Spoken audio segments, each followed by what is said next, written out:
ಬಹಳಷ್ಟು ಕೃಷಿಕರು ತಾವು ಬೆಳೆದ ಬೆಳೆಗೆ ಸರಿಯಾದ ಬೆಲೆ ಸಿಗದೇ ಇದ್ದಾಗ ಅಥವಾ ಬೆಳೆ ಕೈಕೊಟ್ಟಾಗ ಏನು ಯೋಚನೆ ಮಾಡ್ತಾರೆ ಅಂತ ಹೇಳಿದ್ರೆ, ಕೃಷಿ ಮುಂದುವರಿಸಬೇಕಾ ಅಥವಾ ಇದನ್ನು ಬಿಟ್ಟು ಬೇರೆನಾದರೂ ಮಾಡಬೇಕಾ ಅಂತ. ಹೌದು, ಯಾರಿಗೆ ಆದರೂ ಕೂಡ ಕೃಷಿಯನ್ನೇ ಅವಲಂಬಿಸಿಕೊಂಡಿದ್ದಾಗ ಹೀಗೆ ಅನ್ಸೋದು ಸಹಜ. ಹಾಗೇನೆ ನಗರಗಳಲ್ಲಿ ಕಡಿಮೆ ಸಂಬಳಕ್ಕೆ ಕೆಲಸ ಮಾಡೋ ಬಹಳಷ್ಟು ಜನ ಏನು ಯೋಚಿಸ್ತಾ ಇರ್ತಾರೆ ಅಂದ್ರೆ, ಅಯ್ಯೋ ಈ ಸಂಬಳಕ್ಕೆ ಇವರ ಕೈ ಕೆಳಗೆ ಕೆಲಸ ಮಾಡೋದಕ್ಕಿಂತ ಊರಲ್ಲಿರೋ ಅಲ್ಪ ಸ್ವಲ್ಪ ಜಮೀನಿನಲ್ಲಿ ಕೃಷಿ ಮಾಡೋಣ ಅಂತ. ಅದರಲ್ಲೂ ಕೊರೋನಾ ಬಂದ ಟೈಮಲ್ಲಂತೂ ನೀವು ಕೂಡ ನೋಡಿರ್ತೀರಾ, ಬಹಳಷ್ಟು ಜನ ಕೃಷಿನೇ ಬೆಸ್ಟ್ ಅಂತ ಸಿಟಿ ಬಿಟ್ಟು ಹೋಗಿ ಕೃಷಿಯಲ್ಲಿ ತೊಡಗಿಕೊಂಡಿದ್ರು. ಯಾಕೆ ಈ ಎರಡು ವಿಚಾರ ಹೇಳಿದೆ ಅಂತ ಹೇಳಿದ್ರೆ, ಕೃಷಿ ಅಂತ ಬಂದಾಗ ಈ ರೀತಿಯ ಗೊಂದಲಗಳಿರುತ್ತೆ. ಕೃಷಿ ಮಾಡ್ತಿರೋರು ಬೇರೇನಾದ್ರೂ ಮಾಡೋದಾ ಅಂತ ಥಿಂಕ್ ಮಾಡ್ತಿದ್ರೆ, ಸಿಟಿಯಲ್ಲಿರೋರು ಕೃಷಿ ಮಾಡಿದ್ರೆ ಹೇಗೆ ಅಂತ ಯೋಚಿಸ್ತಿರ್ತಾರೆ.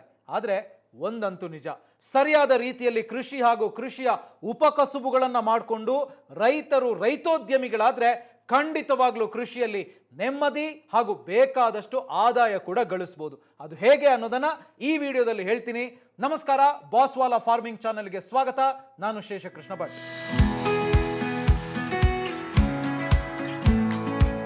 ರೈತರು ಯಾವುದೇ ಕೃಷಿ ಅಥವಾ ಕೃಷಿ ಉದ್ಯಮ ಮಾಡುವಾಗಲೂ ಕೂಡ ನಾನು ಬೆಳೆದ ಬೆಳೆಗೆ ಒಳ್ಳೆ ಬೆಲೆ ಸಿಗುತ್ತೆ ಅಂತ ಯಾವುದೇ ಅಧ್ಯಯನ ಇಲ್ಲದೆ ಕೃಷಿ ಮಾಡಿದ್ರೆ ಖಂಡಿತವಾಗ್ಲೂ ಕೃಷಿಯಲ್ಲಿ ಲಾಸ್ ಆಗ್ಬೋದು. ಆದ್ರೆ ತಾನು ಮಾಡೋ ಕೃಷಿಗೆ ಬೇಡಿಕೆ ಇದೆಯಾ, ಬೇಡಿಕೆ ಹೇಗಿದೆ, ಮಾರುಕಟ್ಟೆ ಹೇಗಿದೆ, ಎಲ್ಲಿದೆ, ನನಗೆ ಬೇಕಾದ ಆದಾಯ ಈ ಬೆಳೆಯಿಂದ ಬರುತ್ತಾ, ಇದರಲ್ಲಿ ಲಾಭ ಸಿಗುತ್ತಾ, ಈಗ ಯಾವ ಬೆಳೆ ಬೆಳೆದ್ರೆ ಲಾಭ ಜಾಸ್ತಿ, ಡಿಮ್ಯಾಂಡ್ ಯಾವುದಕ್ಕಿದೆ ಅಂತ ನೋಡಿಕೊಂಡು ಕೃಷಿ ಅಥವಾ ಕೃಷಿಯ ಉಪಕಸುಬುಗಳನ್ನ ಮಾಡಿದ್ರೆ ಖಂಡಿತವಾಗ್ಲೂ ಸಕ್ಸಸ್ ಆಗೋದಕ್ಕೆ ಸಾಧ್ಯ. ಹಾಗಿದ್ರೆ ಕೃಷಿಕರು ಸಕ್ಸಸ್ ಕಾಣಬಹುದಾದಂತ, ರೈತೋದ್ಯಮಿಗಳಾಗಬಹುದಾದಂತ ಕೃಷಿ ಯಾವುದು, ಅದನ್ನ ನಾನು ನಿಮಗೆ ಹೇಳ್ತೀನಿ.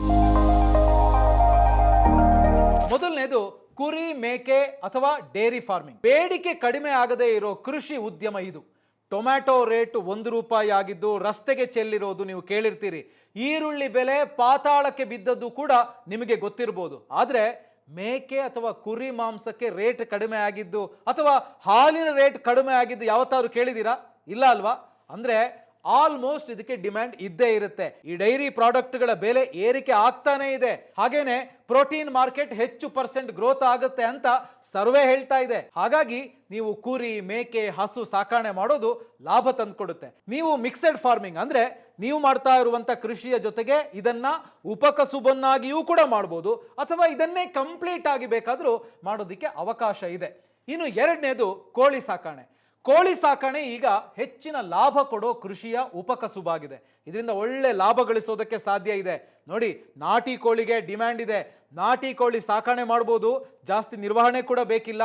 ಹಾಗೇನೆ ಮೊಟ್ಟೆಯಿಂದಲೂ ಕೂಡ ನಿಮಗೆ ಒಳ್ಳೆ ಆದಾಯ ಸಿಗುತ್ತೆ, ಯಾಕಂದ್ರೆ ನಾಟಿ ಕೋಳಿಯ ಮೊಟ್ಟೆಗೆ ಒಳ್ಳೆ ಬೇಡಿಕೆ ಇದೆ. ಇನ್ನು ಲಾರ್ಜ್ ಸ್ಕೇಲ್ ನಲ್ಲಿ ಮಾಡ್ತೀನಿ ಅಂತ ಹೇಳಿದ್ರೆ, ಮಾರ್ಕೆಟ್ ನಲ್ಲಿರೋ ಬೇಡಿಕೆಗೆ ಅನುಗುಣವಾಗಿ ಪ್ರೊಡ್ಯೂಸ್ ಮಾಡ್ತೀನಿ ಅಂದ್ರೆ ಬ್ರಾಯ್ಲರ್ ಚಿಕನ್ ಸಾಕಿದ್ರೆ ಉತ್ತಮ ಲಾಭ. ಯಾಕಂದ್ರೆ 7 ರಿಂದ 9 ವಾರಗಳ ಒಳಗೆ ನಿಮಗೆ ಅವು ಮಾರಾಟಕ್ಕೆ ಬೇಕಾದಷ್ಟು ವೆಯ್ಟ್ ಗೈನ್ ಮಾಡುತ್ತೆ. ಈ ಡಿಮ್ಯಾಂಡ್ ಕಂಟಿನ್ಯೂ ಆಗುತ್ತೆ ಅಂತ ಬಹಳಷ್ಟು ಸರ್ವೆಗಳು ಹೇಳ್ತವೆ. ಹಾಗೇನೆ ಮಾಂಸಕ್ಕಾಗಿ ನೀವು ಕೋಳಿ ಸಾಕಣೆ ಮಾಡ್ತೀರಿ ಅಂತ ಹೇಳಿದ್ರೆ ಕಡಕ್ನಾಥ್ ಬೆಳಿಬಹುದು. ಮೊಟ್ಟೆ ಮಾತ್ರ ಮಾರಾಟಕ್ಕೋಸ್ಕರ ನಾವು ಮಾಡ್ತೀವಿ ಅಂತ ಹೇಳಿದ್ರೆ BB380 ಅನ್ನು ಕೂಡ ಬೆಳಿಬಹುದು. ಅಂದ್ರೆ ಕೋಳಿ ಸಾಕಣೆಯಲ್ಲೂ ಕೂಡ ಬಹಳಷ್ಟು ವಿಧಗಳು ಇರೋದ್ರಿಂದ ನೀವು ಬೇಡಿಕೆ ಯಾವುದಕ್ಕಿದೆ ಅನ್ನೋದನ್ನ ನೋಡ್ಕೊಂಡು ಬೆಳೆದ್ರೆ ಖಂಡಿತವಾಗ್ಲೂ ಅದು ಲಾಭ ತಂದುಕೊಡುತ್ತೆ. ಇನ್ನು ಮೂರನೇದು ಸೊಪ್ಪು. ಇತ್ತೀಚೆಗೆ ಅಡುಗೆಯಲ್ಲಿ ಸೊಪ್ಪನ್ನ ಬಳಸೋರ ಸಂಖ್ಯೆ ಜಾಸ್ತಿ ಆಗ್ತಾ ಇದೆ. ಕಾರಣ ಆರೋಗ್ಯ ಕಾಪಾಡೋದಕ್ಕೆ. ಮನೆ ಅಡುಗೆಯಲ್ಲಿ ಹೆಚ್ಚಾಗಿ ಬೇಕಾದಷ್ಟು ಸೊಪ್ಪುಗಳನ್ನ ಬಳಸ್ಕೊಳ್ಳೋದ್ರಿಂದ ಸೊಪ್ಪಿಗೆ ಈಗ ಡಿಮ್ಯಾಂಡ್ ಕೂಡ ಜಾಸ್ತಿ ಆಗಿದೆ. ಇನ್ನು ಸೊಪ್ಪು ಅಂತ ಬಂದಾಗ ನುಗ್ಗೆ ಸೊಪ್ಪು, ಮೆಂತೆ ಸೊಪ್ಪು, ಪುದೀನಾ ಸೊಪ್ಪು, ಕೊತ್ತಂಬರಿ ಸೊಪ್ಪು, ಸಬ್ಸಿಗೆ ಸೊಪ್ಪು, ಹೀಗೆ ಹಲವಾರು ಇವೆ. ಈ ತರಹದ ಸೊಪ್ಪುಗಳನ್ನ ಲೋಕಲ್ ಮಾರ್ಕೆಟ್ ನಲ್ಲಿ ನೋಡಿರ್ತೀರಿ.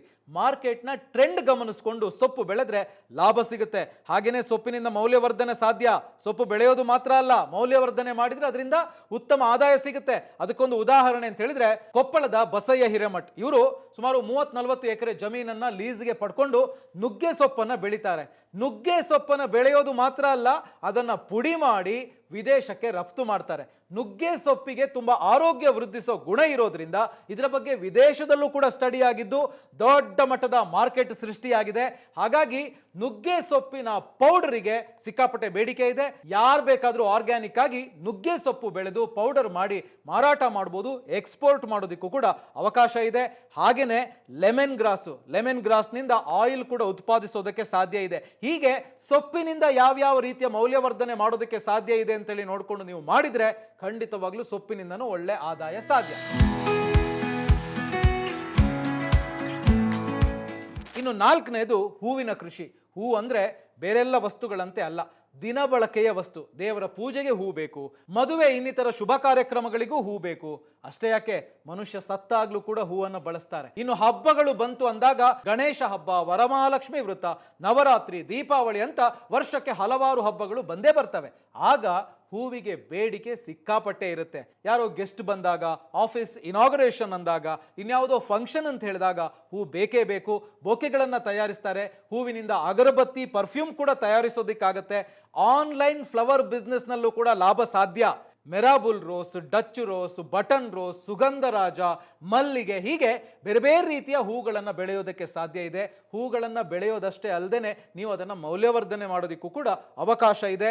ನೋಡಿ ಯಾವುದಕ್ಕೆ ಜಾಸ್ತಿ ಡಿಮ್ಯಾಂಡ್ ಇದೆ ಅಂತೇಳಿ ನೋಡ್ಕೊಂಡು ನೀವು ಬೆಳಿಬೇಕಾಗತ್ತೆ. ಬಹಳಷ್ಟು ಜನ ಹೂವಿನ ಕೃಷಿ ಮಾಡಿ ಸಕ್ಸಸ್ ಆಗಿದ್ದಾರೆ, ನೀವು ಕೂಡ ಸಕ್ಸಸ್ ಆಗ್ಬೋದು. ಇನ್ನು 5ನೇದು ಜೇನು ಕೃಷಿ. ಜೇನಿಗೆ ಔಷಧೀಯ ಗುಣ ಇದೆ. ಆಯುರ್ವೇದದಲ್ಲಿ ಜೇನನ್ನ ಔಷಧಿ ಅಂತಾನೆ ಪರಿಗಣಿಸ್ತಾರೆ. ಹಾಗಾಗಿ ಜೇನಿಗೆ ಸಿಕ್ಕಾಪಟ್ಟೆ ಡಿಮ್ಯಾಂಡ್ ಇದೆ. ನೀವು ಜೇನು ಸಾಕಣೆ ಮಾಡ್ತೀರಿ ಅಂತ ಹೇಳಿದ್ರೆ ಬಹಳಷ್ಟು ಲಾಭ ಇದರಿಂದ ಖಂಡಿತವಾಗ್ಲೂ ಇದೆ. ಇಲ್ಲಿ ನಿಮ್ಮ ಹತ್ರನೇ ಜಮೀನು ಇರಬೇಕು ಅಂತ ಏನಿಲ್ಲ. ನೀವು ಬೇರೆಯವ್ರ ಹತ್ರ ಮಾತಾಡಿಕೊಂಡು ನೋಡಿ, ಜೇನನ್ನ ಇಡೋದ್ರಿಂದ ನೀವು ಬೆಳೆಯುವಂತ ಬೆಳೆಯಲ್ಲಿ ಪರಾಗಸ್ಪರ್ಶ ಜಾಸ್ತಿಯಾಗಿ ಇಳುವರಿ ಜಾಸ್ತಿ ಆಗತ್ತೆ ಅಂತ ಹೇಳಿ ನೀವು ಅವರಿಗೆ ಮನವರಿಕೆ ಮಾಡಿಕೊಟ್ರೆ ಖಂಡಿತವಾಗ್ಲೂ ನೀವು ಬೇರೆಯವರ ಜಮೀನಲ್ಲೂ ಕೂಡ ಜೇನು ಪೆಟ್ಟಿಗೆಯನ್ನು ಇಟ್ಟು ಅದರಿಂದ ಆದಾಯ ಗಳಿಸ್ಬೋದು. ನೋಡಿ, ಇಲ್ಲಿ ಜೇನಿನಿಂದ ಜೇನು ಸಿಗುತ್ತೆ, ಅದೇ ರೀತಿ ಜೇನು ಮೇಣವನ್ನ ತಯಾರಿಸಬಹುದು. ಅಷ್ಟೇ ಅಲ್ಲದೆ ನೀವು ಪೋಲನ್ನ ಸಂಗ್ರಹಿಸಬಹುದು, ಜೇನಿನ ವಿಷವನ್ನ ಸಂಗ್ರಹಣೆ ಮಾಡೋದಿಕ್ಕಾಗತ್ತೆ. ಹೀಗೆ ಬೇರೆ ಬೇರೆ ರೀತಿಯಲ್ಲಿ ನೀವು ಜೇನಿನಿಂದ ಆದಾಯ ಗಳಿಸಬಹುದು. ಅಷ್ಟೇ ಅಲ್ಲ, ಜೇನಿನ ಬೈ ಪ್ರಾಡಕ್ಟ್ಸ್ ಅನ್ನು ಕೂಡ ತಯಾರಿಸಲಿಕ್ಕಾಗತ್ತೆ. ಹನಿ ಆಮ್ಲ ಅಂತ ನೀವು ಕೇಳಿರ್ಬೋದು, ಹನಿ ಡ್ರೈ ಫ್ರೂಟ್ಸ್ ಅಂತ ನೀವು ಕೇಳಿರ್ಬೋದು. ಒಂದಲ್ಲ ಎರಡಲ್ಲ, ಜೇನಿನಿಂದಲೂ ಕೂಡ ಬಹಳಷ್ಟು ಬೇರೆ ಬೇರೆ ರೀತಿಯಾದಂಥ ಬೈ ಪ್ರಾಡಕ್ಟ್ಸ್ಗಳನ್ನು ತಯಾರಿಸೋದಕ್ಕೆ ಸಾಧ್ಯ. ಹಾಗಾಗಿ ನೀವು ರೈತರಾದಂಥವರು ರೈತೋದ್ಯಮಿಗಳಾಗೋದಕ್ಕೆ ಜೇನಿನ ಕೃಷಿ ಕೂಡ ಉತ್ತಮ ಆಯ್ಕೆ. ಇನ್ನು 6ನೇದು ಅಣಬೆ ಅಥವಾ ಮಶ್ರೂಮ್. ಇತ್ತೀಚಿನ ಡಯಟ್ ಪ್ಲಾನ್ ನಲ್ಲಿ ಅಣಬೆಯನ್ನ ಜಾಸ್ತಿ ಯೂಸ್ ಮಾಡ್ತಾ ಇದ್ದಾರೆ.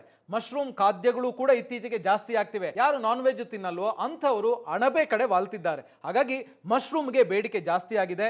ಆಯಿಸ್ಟರ್ ಮಶ್ರೂಮ್ ಅಂತ ಇದೆ, ಅದನ್ನ ಒಣಗಿಸಿಟ್ಟು ಮಾರಾಟ ಕೂಡ ಮಾಡ್ಬೋದು. ಶೆಲ್ಫ್ ಲೈಫ್ ಕೂಡ ಜಾಸ್ತಿ ಇದೆ. ಮಾರ್ಕೆಟ್ ಇರುವಾಗ ಫ್ರೆಶ್ ಆಗಿ ನೀವು ಸೇಲ್ ಮಾಡ್ಬೋದು. ಮಾರ್ಕೆಟ್ ಇಲ್ಲ, ಇವತ್ತು ಸೇಲ್ ಆಗಲಿಲ್ಲ ಅಂತ ಹೇಳಿದ್ರೆ ನೀವು ವಾಪಸ್ ತೆಗೆದುಕೊಂಡು ಬಂದು ಅದನ್ನ ನೀವು ಡ್ರೈ ಮಾಡಿ ಅದರಿಂದ ಅಣಬೆ ಕುಕ್ಕೀಸ್ ರೆಡಿ ಮಾಡ್ಬೋದು, ಅಣಬೆ ಪೌಡರ್ ಮಾಡ್ಬೋದು. ಹೀಗೆ ಬೇರೆ ಬೇರೆ ರೀತಿಯಾದಂಥ ಬೈ ಪ್ರಾಡಕ್ಟ್ಸ್ಗಳನ್ನ ಅಣಬೆಯಿಂದ ತಯಾರಿಸೋದಕ್ಕೆ ಸಾಧ್ಯ ಇದೆ. ನೀವು ಅದನ್ನು ಆನ್ಲೈನ್ ಆಫ್ಲೈನ್ ನಲ್ಲೂ ಕೂಡ ಮಾರಾಟ ಮಾಡಬಹುದು. ಸೊ ನೋಡಿದ್ರಲ್ಲ, ರೈತರಾಗಿರುವಂತವರು ಈ ಬೆಳೆಗಳನ್ನ ಅಥವಾ ಈ ಉಪಕಸುಬುಗಳನ್ನ ಮಾಡೋದ್ರ ಜೊತೆಗೆ ಉದ್ಯಮಿಗಳ ರೀತಿಯಲ್ಲಿ ಚಿಂತನೆ ಮಾಡಿದ್ರೆ ಖಂಡಿತವಾಗ್ಲೂ ರೈತೋದ್ಯಮಿ ಆಗ್ಬೋದು, ಒಳ್ಳೆ ಆದಾಯವನ್ನು ಕೂಡ ಗಳಿಸೋದಕ್ಕೆ ಸಾಧ್ಯ ಇದೆ. ನೀವೇನಾದ್ರೂ ಕೃಷಿ ಬಗ್ಗೆ ಮತ್ತಷ್ಟು ಕಲ್ತ್ಕೊಳ್ಬೇಕು ಅಥವಾ ಬಿಸ್ನೆಸ್ ಬಗ್ಗೆ ತಿಳ್ಕೊಳ್ಬೇಕು, ವೈಯಕ್ತಿಕ ಹಣಕಾಸಿನ ಬಗ್ಗೆ ಕಲಿಬೇಕು ಅಂತ ಇದ್ರೆ ಈಗಲೇ ಬಾಸ್ವಾಲಾ ಆಪ್ ಅನ್ನ ಡೌನ್ಲೋಡ್ ಮಾಡಿ. ಇಲ್ಲಿ ವೈಯಕ್ತಿಕ ಹಣಕಾಸು, ಕೃಷಿ, ಬಿಸ್ನೆಸ್ ಗೆ ಸಂಬಂಧಪಟ್ಟಂತೆ 500ಕ್ಕೂ ಹೆಚ್ಚು ಕೋರ್ಸ್ಗಳಿವೆ. ಅದು ಅಲ್ಲದೆ ಕೇವಲ 999 ರೂಪಾಯಿಗೆ ನೀವು 1 ವರ್ಷಕ್ಕೆ ಆಕ್ಸೆಸ್ ಪಡಿತೀರಿ. ಇಲ್ಲಿ ಯಾರ್ಯಾರು ಸಕ್ಸಸ್ ಆಗಿದಾರೋ ಅವರೇ ನಿಮಗೆ ಹೇಳ್ಕೊಡ್ತಾರೆ. ಚಾನಲ್ ಬಯೋದಲ್ಲಿ ಲಿಂಕ್ ಹಾಕಿರ್ತೀನಿ, ಆ ಲಿಂಕ್ ಅನ್ನ ಕ್ಲಿಕ್ ಮಾಡಿದ್ರೆ ಬಾಸ್ವಾಲಾ ಆಪ್ ಡೌನ್ಲೋಡ್ ಆಗುತ್ತೆ. Thank you. Bosswala. Be the boss.